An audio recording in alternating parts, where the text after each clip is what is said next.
Olá, irmãs! Vamos continuar então a leitura do livro Ministério de Mulheres. Nós estamos na página 233. Eu vou ler alguns trechos e comentar outros. Então, aqui é a resposta de Susan à carta de Christie. Ela diz assim: Querida Christie, seu desejo por mulheres mais velhas em sua vida é uma evidência da graça de Deus em você. É um desejo santo. Realmente, esse desejo de uma mulher mais jovem ser ensinada mostra uma virtude de um coração regenerado. É uma pessoa ensinável, uma pessoa que deseja aprender, um coração humilde, né? Então ela elogia esse desejo da Christie de ter uma mulher mais velha ensinando. E ela exorta, né, com isso, nós, né, mulheres em geral, a não desejarmos só ser essa mulher que vai ensinar uma outra, mas aquela que vai aprender com outra também, né? A ter essa humildade de desejar caminhar com alguém mais experiente e aprender com alguém também. E aí ela diz que na carta anterior ela falou por que nós devemos levar Tito 2 a sério. E ela diz que agora ela gostaria que nós pensássemos como podemos obedecer a essa ordem em nossas igrejas. Então isso é muito importante, irmãs, porque ela está mostrando aqui que Tito 2 não é só para algumas mulheres. Tito 2 é uma ordem de Deus. Deus inspirou o apóstolo Paulo a falar com Tito a respeito dessa ordem, que é a vontade de Deus para todas as mulheres cristãs, né?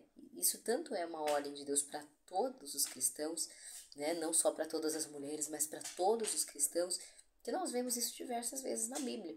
Né? Por exemplo, Mateus 28, né? De 18 a 20, não canso de citar este exemplo, né? Quando Jesus fala, toda autoridade me foi dada nos céus e na terra, portanto, ide, fazei discípulos de todas as nações, batizando-os e ensinando-os a guardar todas as coisas que eu vos tenho ordenado, né?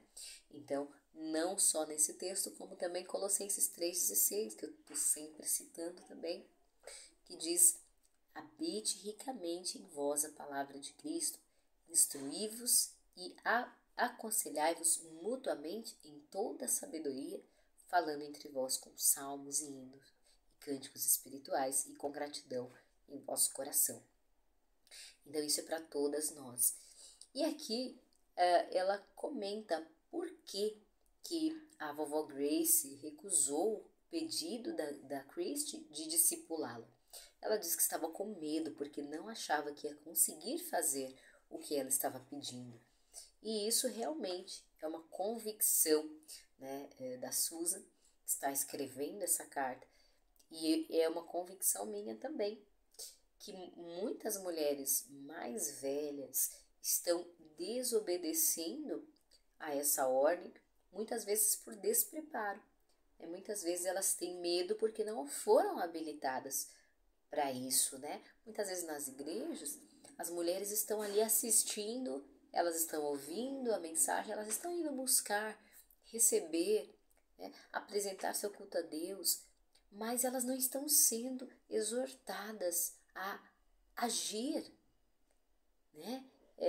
Como mulheres cristãs, ensinando outras mulheres cristãs. Isso é sério, isso é preocupante, é uma coisa para a gente se preocupar. Por que as igrejas não estão estimulando as mulheres a exercerem o seu ministério? Muitas vezes as mulheres estão achando que estão exercendo o seu ministério porque elas fazem parte de algum departamento da igreja. Mas é muito mais do que isso. É vida na vida. É você derramar a sua vida sobre a vida de uma outra pessoa, né? E aqui ela diz também que uma mulher se aproximou dela em uma conferência e disse: 6 meses atrás pedi a uma mulher em minha igreja para me discipular. Ela ansiosamente concordou, mas não ouvi mais nada dela. Estou desesperada e decepcionada. E a resposta dela foi: sinto muito, mas suspeito fortemente de que esta mulher esteja mais desesperada do que você. E ela concordou, porque ela quer discipular você, mas ela não tem ideia do que fazer. Então, é uma realidade que as mulheres estão despreparadas para realizar o discipulado de Tito 2. Muitas igrejas estão cheias de mulheres que querem se conectar com outras gerações, mas não sabem como. Algumas mulheres se detêm à sã doutrina básica, mas pensam de formas não bíblicas em relação à sua feminilidade. Talvez pensem que ter independência é ter poder e, por isso, não admitam a sua necessidade de uma mãe espiritual mesmo para si. E há mulheres mais velhas que não se sentem qualificadas para falar às vidas das mulheres mais jovens. As igrejas locais devem refletir em oração sobre o desenvolvimento de uma estratégia para ensinar a razão do discipulado bíblico de Tito 2 e preparar as mulheres para esse chamado, ajudando-as a se conectarem umas com as outras. Isso é muito sério e realmente me preocupa, irmãs. Pensar no que tantas mulheres estão fazendo há anos dentro das igrejas. Às vezes elas ajudam muito, né? Ajudam na cozinha, na limpeza, elas estão sempre nas reuniões de comunhão, elas estão em todos os eventos, mas elas não fazem discípulos. E o que está acontecendo, né? Isso é muito sério, isso é preocupante, porque um cristão maduro, piedoso, deve estar fazendo discípulos. É uma ordem para todo cristão. Então, só pode ser realmente uma falta de preparo e uma falta de compreensão sobre o que está contido aqui em Tito 2 e em toda a Bíblia a respeito da função das mulheres no corpo de Cristo. Talvez, e aí eu vou abrir para vocês comentarem qual é a opinião de vocês também, pode ser porque as mulheres estejam olhando para aqueles textos também do apóstolo Paulo, em que ele fala: eu quero que as mulheres aprendam em silêncio, eu não permito que as mulheres ensinem e nem exerçam autoridade, e pensando, bom, eu não tenho nada a fazer, se eu não posso ensinar, se eu não posso exercer autoridade, então cabe a mim ficar aqui apenas aprendendo em silêncio. Será que é por isso, né? Digam aí para mim. Porque a Bíblia não se contradiz. O mesmo apóstolo, que foi inspirado pelo mesmo Espírito e que disse que as mulheres devem ensinar umas às outras, disse que as mulheres devem aprender em silêncio. Né? Então, talvez estejam fazendo confusão com estes dois ensinamentos que são distintos. Né? Um não anula o outro e talvez por isso elas estejam se omitindo. O que vocês acham? Aguardo aí os comentários de vocês. Então, continuando, irmãs, que na página 235, ela diz assim: a necessidade desse tipo de discipulado se fez ainda mais nítida para mim quando uma colega perguntou: como posso pensar biblicamente sobre minha feminilidade quando constantemente me é dito que ter independência é ter poder e que eu determino meu próprio destino e que gênero é apenas uma construção social? Eu a lembrei de Tito 2 e a encorajei a pedir mulheres piedosas em sua igreja que a discipulassem em princípios bíblicos da feminilidade como um contraponto à visão de gênero mundana. Mas a pergunta dela me desencorajou, porque me perguntei se sua igreja estaria habilitando as mulheres para esse chamado. Não estou sugerindo que a feminilidade seja o único tópico que as mulheres mais velhas precisam ensinar às mulheres mais jovens, mas estou dizendo que não ensinar a bondade do gênero deixa as mulheres vulneráveis a alguns dos ataques mais potentes à palavra de Deus na cultura de hoje.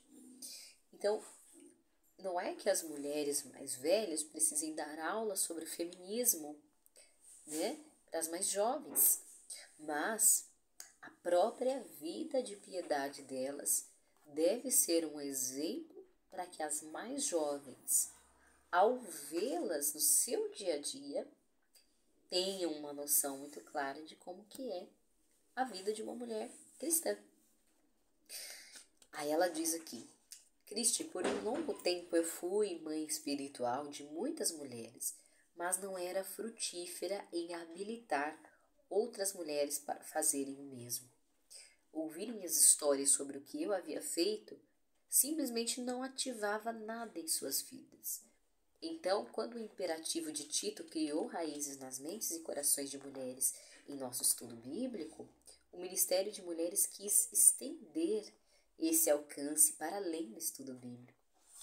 Desenvolvemos um modelo de discipulado de Tito II em um pequeno grupo, e após algum tempo, uma grande percentagem de mulheres estava envolvida. A vida pactual tornou-se forte e doce entre as mulheres e transbordou para toda a igreja. O discipulado se tornou um modo de vida para as mulheres. Que sonho, hein, irmãs? Aqui estão alguns dos benefícios que descobrimos. Antes de ler esses benefícios, eu gostaria de confessar que eu também, já há muitos anos, eu tenho trabalhado como mãe espiritual de outras mulheres. Mas eu tenho falhado em formar mães espirituais, porque simplesmente o meu testemunho não é suficiente para que elas tenham essa atitude também, né? Mas é uma obra do Espírito Santo na vida de cada mulher. Tanto esse desejo santo, né, que a Susan menciona no início da sua carta, da mulher mais jovem de ter uma mãe espiritual, como também o desejo da mulher mais velha de ser uma mãe espiritual, também é um desejo santo e parte de Deus, né? Não parte do ser humano. Não é natural, não há nada de bom em nós, né? Então, quem é que realmente está habilitada a praticar o discipulado, Tito 2? Uma mulher convertida, uma mulher cristã, uma mulher piedosa, uma mulher que lê a Bíblia, que ora, que tem vida devocional. Senão esse ministério vai falhar, né? Senão ele não vai estar sendo guiado pelo Espírito Santo. Se esse desejo surgiu no seu coração de ser uma mãe espiritual, de ter uma mãe espiritual, isso vem de Deus. Toda boa dádiva vem do alto, vem do Pai das luzes. Então, ela fala dos benefícios que elas descobriram quando o discipulado se tornou um estilo de vida. E uma outra observação, é muito difícil, irmãs, e não é querendo desencorajá-las, não. Quando a gente tenta sozinha, né, se encorajar a fazer discípulos, né, e encorajar outras mulheres, né, mutuamente. A gente precisa que a igreja nos encoraje. É muito mais eficaz quando a igreja estimula esse trabalho. Quando a igreja instiga as mulheres a fazerem o seu papel. Então vamos orar por isso, né? Para que as nossas igrejas tenham ministérios de mulheres focados na palavra. Mas volto a dizer, o ministério de mulheres não deve simplesmente ser um departamento da nossa igreja, porque a maioria de nós nas nossas igrejas tem um ministério de mulheres, né? A maioria das nossas igrejas tem ministérios de mulheres, mas não necessariamente. Eles estão estimulando as mulheres a fazerem discípulos, a serem mães espirituais umas das outras, mães e filhas espirituais, né? Então nisso nós estamos falhando.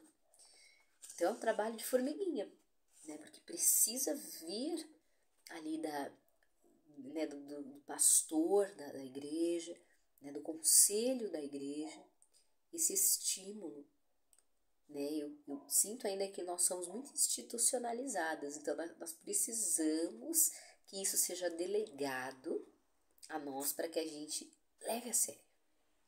Mas a ordem de Tito 2 é para ser levada a sério. É uma ordem de Deus para todas nós. E nós precisamos orar e trabalhar para que isso aconteça. Então, entre os benefícios estão, quando recrutamos mulheres para serem mães espirituais e não professoras, e prometemos treinamento e apoio contínuo, não temos falta de voluntários. Olha que maravilha. Então, eu desejo sinceramente, minhas irmãs, que esse grupo aqui que nós temos seja um local de treinamento constante, contínuo. E que Deus mande voluntárias, mande trabalhadoras para a seara. E nós vamos nos ajudar para que a gente possa realizar esse trabalho. Deus não exige de nós nada que a gente não possa fazer. Então, nós vamos nos apoiar para realizar esse trabalho. O outro benefício, a líder não tem que ser a mulher mais velha do grupo. Mas pedimos às mulheres mais velhas para participarem e fazerem parte de um grupo. As líderes são treinadas para extrair a sabedoria dessas mulheres, para que possamos colher as bênçãos de suas experiências de vida. A prestação de contas embutida. As líderes são aprovadas pelos presbíteros. Olha a importância, né, da igreja, do conselho da igreja. Implementar, né, um ministério de discipulado de mulheres. Isso seria realmente uma bênção. Treinadas, recebem um currículo aprovado e são apoiadas por meio de e-mail e encontros ocasionais em que elas compartilham ideias e desafios. Olha que legal, né? A igreja apoiando o Ministério de Discipulado de Mulheres. O Ministério é sustentável. Um comitê de coordenação faz ajustes necessários caso a líder ou membros de um grupo tenham que sair. Esse modelo é adaptável, por isso é facilmente transferível para outras igrejas. Há mais espontaneidade, os relacionamentos individuais se desenvolvem porque as mulheres sabem ser mães espirituais. Então, por enquanto, nós vamos parar por aqui. Depois a gente continua. E aí eu quero que vocês comentem aí, que vocês escrevam aí o que vocês acharam, o que vocês acham que impede as mulheres de praticarem o discipulado de Tito 2, o que tem impedido talvez algumas de vocês, né, de serem mães espirituais ou de serem filhas espirituais. Se vocês já são filhas espirituais, compartilhem como tem sido essa experiência.